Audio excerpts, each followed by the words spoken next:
My name's Caroline. I'm a journalist. I've got a two-part question here. Does Islam propagate acts of forgiveness? Yes or no? Does Islam propagate acts of forgiveness? This was the question, does Islam propagate acts of forgiveness? Of course, yes.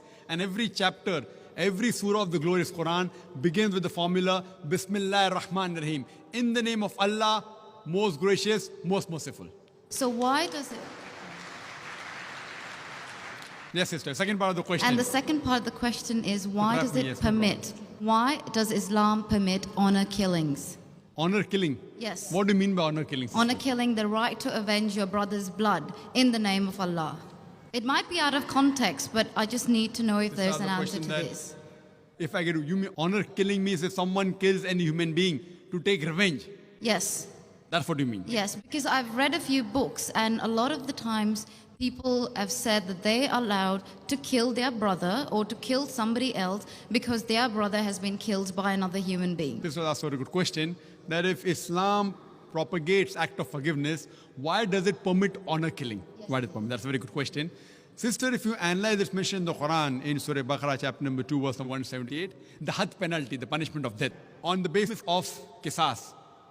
And Allah also says in the Quran, in Surah Ma'idah, chapter number 5, verse number 32, if anyone kills any other human being, whether it be Muslim or non-Muslim, unless it be for murder or for creating mischief in the land, it is as though he has killed the whole of humanity. So as a general rule, if any human being kills any other human being, it is as though he has killed the whole of humanity, except under two circumstances. Unless it is for murder or for creating mischief in the land.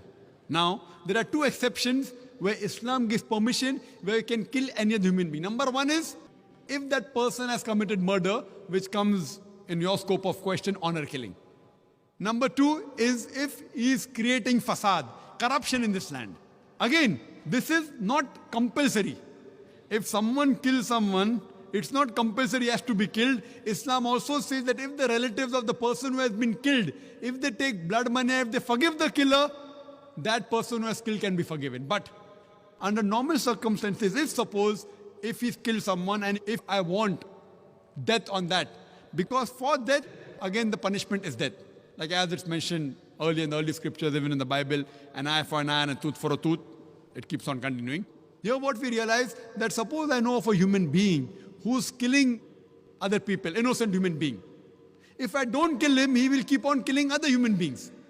So that law is not only in Islam, it's the law of most of the countries. That if homicide is done, if someone has murdered someone, in many countries, he should be put to death or there's life imprisonment. Even in Islam, that if he's killed someone, if required, he can be killed.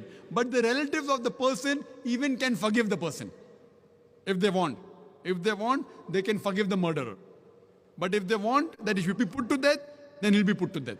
And the second case where a person can be killed is if he's causing corruption in the land. For example, if someone is committing rape. Now rape is nothing but causing corruption in the land. So in this case, that person should be put to death. Because the sin is so heinous.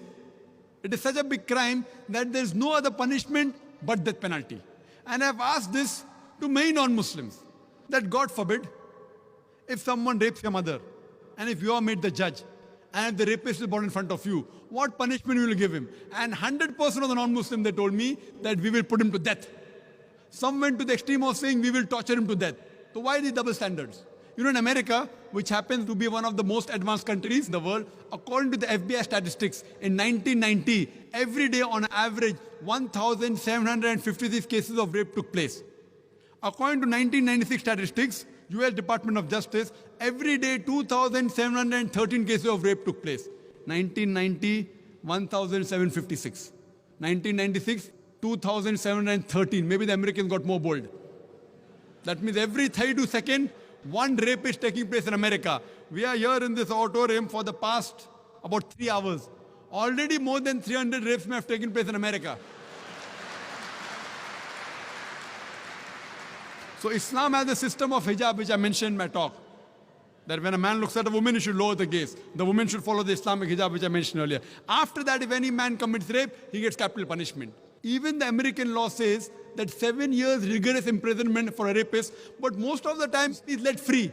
So when you ask even a non-Muslim, what punishment will you give? 100% said we'll put him to death. There was one American who was a smart aleck. In America, he told me, Brother Zakir, first I will give him 5 years rigorous imprisonment. I told him, do you know, according to the States of America, out of those that commit rape, after they imprison and after they're let free, more than 95% commit rape again.